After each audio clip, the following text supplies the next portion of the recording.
আমরা আগে থেকে জানতাম যে ১৯ নভেম্বর আমাদের নিরাপত্তা উপদেষ্টা ডক্টর খলিলুর রহমান তার ইন্ডিয়া সফরে যাওয়ার কথা, কিন্তু মজার ব্যাপার হচ্ছে গণমাধ্যমের তথ্য অনুযায়ী জানা গেল যে আজকে গতকালকে শেখ হাসিনার রায়ের পরদিন আজকে দুপুরে তিনি চলে গেছেন দিল্লিতে। হঠাৎ করে তার সফর একদিন এগিয়ে আসলো কেন? এটা কি ভারতের চাপ, ভারতের প্রেশার, নাকি ভারতে তিনি আগে ভাগে গিয়ে শেখ হাসিনাকে ফেরানোর মেকানিজম করছেন? কোনটা?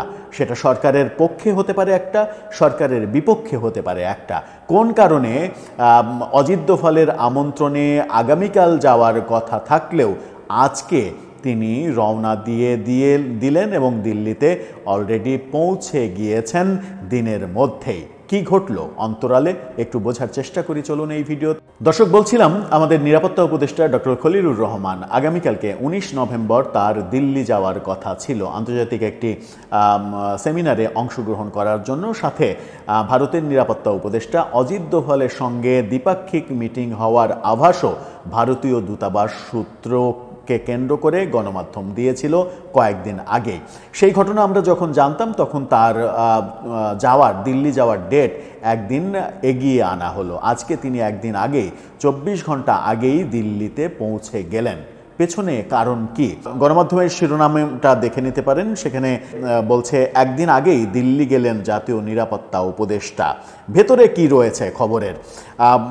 কলম্বো সিকিউরিটি কনক্লেভের সিএসসি জাতীয় নিরাপত্তা উপদেষ্টাদের সম্মেলনে যোগ দিতে আমাদের নিরাপত্তা উপদেষ্টার ১৯ নভেম্বর যাওয়ার কথা, কিন্তু আজকে তিনি গেলেন। কূটনৈতিক সূত্র বলছে খলিলুর রহমান সন্ধ্যা ৬:৩০টার পরেই দিল্লিতে পৌঁছে গেছেন।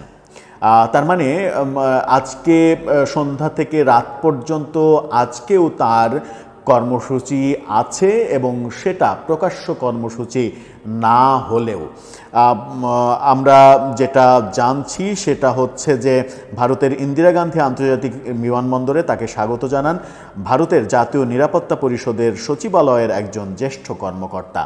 তার মানে ভারতের নিরাপত্তা পরিষদ টু বাংলাদেশের নিরাপত্তা পরিষদ একটা সংযোগ আছে, এবং ভারতের সিগন্যালেই তিনি একদিন আগে গেছেন, এটা এর মাধ্যমে পরিষ্কার হয়ে যায়। ঢাকা ও দিল্লির কূটনৈতিক সূত্রগুলো জানায় সিএসসির জাতীয় নিরাপত্তা উপদেষ্টাদের সপ্তম সম্মেলন বৃহস্পতিবার ২০ নভেম্বর দিল্লির হায়দ্রাবাদ হাউসে অনুষ্ঠিত হবে। এদিন সকালে জোটের নিরাপত্তা উপদেষ্টাদের সম্মেলন শুরু হওয়ার কথা, আর মধ্যাহ্নভোজনের পর তা শেষ হবে। ওই দিন বিকেলে খলিলুর রহমানের ঢাকা ফেরার কথা দিল্লিতে। এখন দেখা যাক যে সেই সফরটা আরও বিলম্বিত হয় কিনা, তিনি ২০ তারিখেও থাকেন কিনা, এবং একদিন এগিয়ে আনা তারপরে আবার পেছানো যদি এই ঘটনাগুলো হয় তাহলে বোঝাই যাবে যে ভারতের সঙ্গে কোনো না কোনো বিষয়ে দর কষাকষির একটা ব্যাপার রয়েছে। জাতীয় নিরাপত্তা উপদেষ্টা খলিলুর রহমান এমন এক সময়ে দিল্লিতে গেলেন যখন মানবতাবিরোধী অপরাধে ক্ষমতাচ্যুত সাবেক প্রধানমন্ত্রী শেখ হাসিনাকে মৃত্যুদণ্ড দেয়া হয়েছে। অন্তর্বর্তী সরকার এরই মধ্যে দিল্লিতে আশ্রয় নেওয়া শেখ হাসিনাকে ফেরত আনার জন্য কথা বলেছেন, হস্তান্তরের ভারতকে অনুরোধ জানিয়েছেন। পররাষ্ট্র উপদেষ্টা তৌহিদ হোসেন সাংবাদিকদের বলেছেন প্রত্যর্পণ চুক্তি অনুযায়ী শেখ হাসিনাকে ফেরত দিতে বলা হয়েছে ভারতের, এবং গতকালকে আমরা এটা নিয়ে আলোচনা করেছিলাম যে বিবিসি বাংলা নিশ্চিত করছে যে এই আবেদনটা করা হয়েছে, কিন্তু ভারতের পক্ষ থেকে বিবিসি নিশ্চিত করেছে যে শেখ হাসিনাকে ফেরত না দেওয়ার সিদ্ধান্ত নিয়েছে ভারত। এদিকে আজকে হিউম্যান রাইটস ওয়াচের যে প্রতিবেদন শেখ হাসিনার মামলা এবং রায় বিষয়ে, সেই প্রতিবেদনে হিউম্যান রাইটস ওয়াচও ভারতের উদ্দেশ্যে বলেছে যে এমন কোনো দেশে শেখ হাসিনাকে পাঠানো ঠিক হবে না যেখানে তার মৃত্যুদণ্ডের সম্ভাবনা রয়েছে এবং অন্যায্য বিচারের মুখোমুখি হওয়ার সম্ভাবনা রয়েছে। অর্থাৎ এই বিচারটা, শেখ হাসিনার বিচারটা হিউম্যান রাইটস ওয়াচ অন্যায্য বিচার হিসেবে দেখছে। এটা কিন্তু এই বিচার ব্যবস্থার জন্য খুবই বড় হুমকি স্বরূপ। অজিত দোভাল কলম্বো সিকিউরিটি কনক্লেভের জাতীয় নিরাপত্তা উপদেষ্টাদের সম্মেলনে যোগ দিতে গত মাসে খলিলুর রহমানকে আমন্ত্রণ জানিয়েছিলেন, তার প্রেক্ষিতেই এই যাওয়া। কিন্তু এই যে সম্মেলনে যোগ দেওয়ার উদ্দেশ্যে যে ডক্টর খলিলুর রহমান যাচ্ছেন, এটা অন্তত বাংলাদেশের কেউ কিংবা ভারতের কূটনীতি সংশ্লিষ্ট কেউ কিংবা সাংবাদিক মহল কেউই বিশ্বাস করছেন না। সবারই একটাই ধারণা যে অজিত দোভালের সঙ্গে কোনো না কোনো বিষয়ে জরুরি আলাপ রয়েছে, সেটা ভারত বাংলাদেশ প্রসঙ্গে, সেটা হতে পারে শেখ হাসিনাকে ফেরত দেওয়া, হতে পারে ইনক্লুসিভ নির্বাচন করতে বাংলাদেশকে চাপ দেওয়া, এবং আওয়ামী লীগকে রাজনীতি করতে আওয়ামী লীগের উপরে নিষেধাজ্ঞা তুলে নেওয়ার চাপ দেওয়া। সম্ভবত অজিত দোভালের পক্ষ থেকে সেই চাপটাই দেয়া হবে যে এই আগামী নির্বাচন, সেই নির্বাচনে আওয়ামী লীগকে অংশগ্রহণ করতে দিতে হবে, ইনক্লুসিভ নির্বাচন করতে হবে, এবং আওয়ামী লীগের ওপরে যে কার্যক্রম নিষেধাজ্ঞা রয়েছে সেই নিষেধাজ্ঞা তুলে নিতে হবে। এরই মাঝে আমরা দেখেছি যে রয়টার্সের সঙ্গে সাক্ষাৎকারে সাবেক প্রধানমন্ত্রী শেখ হাসিনা পুত্র সজীব ওয়াজেদ জয় তিনি বলেছেন, যদি নিষেধাজ্ঞা তুলে নেওয়া না হয়, যদি নির্বাচন করতে দেয়া না হয়, আমরা জানি এই আদালতে মৃত্যুদণ্ডের রায় দেয়া হবে। মৃত্যুদণ্ড রায়ের আগের দিনই তিনি এই কথা বলেছিলেন।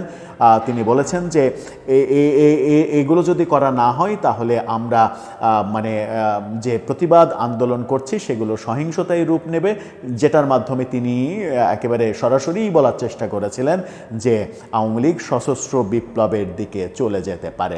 তার মানে সংকট ঘনীভূত হতে পারে। সংকট যেন ঘনীভূত না হয় এবং বাংলাদেশ যেন ভারত বিরোধী কোনো কর্মকাণ্ড না করে, যার পরিপ্রেক্ষিতে ভারত চিকেন নেক এলাকায় 3টি সামরিক ঘাঁটি অলরেডি তৈরি করে ফেলেছে, এবং ভারতীয় বিভিন্ন ইউটিউবার, বিভিন্ন গণমাধ্যম চটকদার সব খবর প্রচার করছে যে ভারত যে কোনো মুহূর্তে বাংলাদেশের দিকে অ্যাকশান নেওয়ার জন্য প্রস্তুতি নিয়ে আছে। সেরকম অবস্থায় একেবারে যখন সংকটজনক একটা আবহ তৈরি হয়েছে এবং কেউ কেউ এই আতঙ্কটা তৈরিও করছেন, সেরকম প্রেক্ষাপটে একটা সুষ্ঠু সমাধান হোক, সেটাই আমাদের মতো সাধারণ মানুষের প্রত্যাশা হবে। এর বাইরে কোনো প্রত্যাশা হওয়ার কথা নয়। এখন দেখা যাক যে অজিত দোভালের সঙ্গে আমাদের নিরাপত্তা উপদেষ্টা ডক্টর খলিলুর রহমানের এই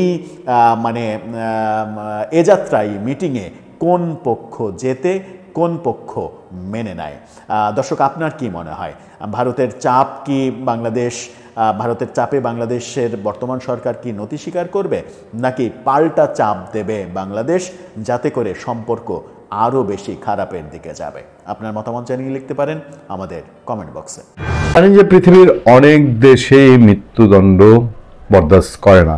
যত বড় অপরাধী হোক, তার মৃত্যুদণ্ডের বিরুদ্ধে পৃথিবীর অনেক মানবাধিকার সংস্থা তার বিপক্ষে অবস্থান নেয়, এবং সেই মৃত্যুদণ্ডের প্রক্রিয়া বিচার নিয়ে যদি প্রশ্ন থাকে তাহলে তার কথাই নেই।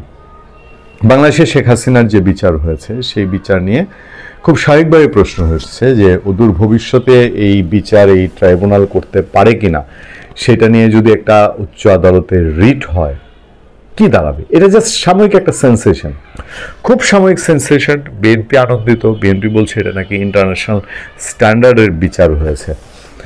আদতে কি হয়েছে না হয়েছে বাংলাদেশের অজপাড়াগাঁয়ের একজন অর্ধশিক্ষিত ও শিক্ষিত মানুষও খুব ভালো বোঝেন। ফলে এই বিচার নিয়ে আন্তর্জাতিক মানবাধিকার সংস্থাগুলো কথা বলবে, এটাই স্বাভাবিক। আমরা যা খবর দেখতে পাচ্ছি তাতে মানবাধিকার বিরুদ্ধে অপরাধের মামলায় বাংলাদেশের সাবেক প্রধানমন্ত্রী শেখ হাসিনা ও সাবেক স্বরাষ্ট্রমন্ত্রী আসাদুজ্জামান খান কামালের অনুপস্থিতিতে বিচার এবং রায়কে নিয়ে উদ্বেগ প্রকাশ করেছে জাতিসংঘ, হিউম্যান রাইটস ওয়াচ সহ আন্তর্জাতিক মানবাধিকার সংস্থাগুলো। আসামির অনুপস্থিতিতে এই বিচার নিয়ে জাতিসংঘ, হিউম্যান রাইটস ওয়াচ তারা প্রশ্ন তুলেছে। ডক্টর ইউনূসের মুখে আওয়াজ কি, জবাব কি? ডক্টর ইউনূসের প্রেস সচিবের মুখে জবাব কি? আমরা একটু জানতে চাই যে এই টাইপের একটা বিচার দিয়ে বাংলাদেশকে কলঙ্কিত করার যে চেষ্টা করা হয়েছে, যেখানে এইসব সংস্থাগুলো প্রশ্ন তুলছে।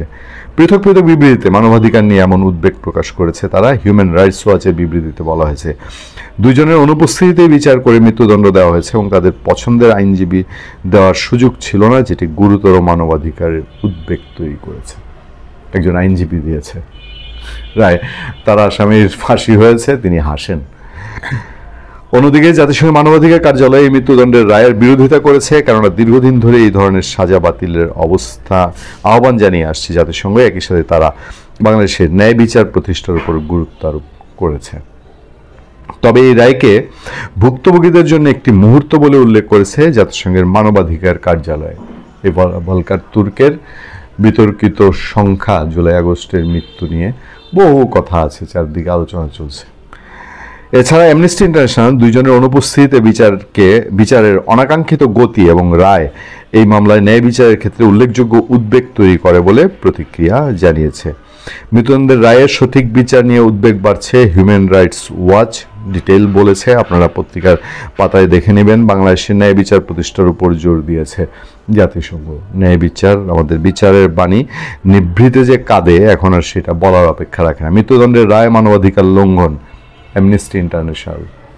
প্রতি পদে পদে প্রশ্ন উঠেছে এবং আমি জানি না এইসব প্রশ্নের প্রেক্ষিতে এই যে সরকার তৃপ্তির ঢেকুর তুলছে, এই তৃপ্তির ঢেকুর কতদিন তারা তুলতে পারবে, নাকি একদিন বদ হজম হবে, নাকি একদিন সামলানোর জন্য সেই শেখ হাসিনার সঙ্গেই তাদের তো অর্ধেক উপদেষ্টা এখন লিয়াজু করছে বলে শোনা যায়। পুরো সরকারকেই কোনো না কোনো দিন লিয়াজু করতে হবে, হয় শেখ হাসিনা বা ভারতের সঙ্গে। সেই দিকেই কি হাওয়া গড়াচ্ছে যে গায়ের জোরে এখন যা করেছে এটাই শেষ কথা না? ভালো থাকবেন, সুস্থ থাকবেন।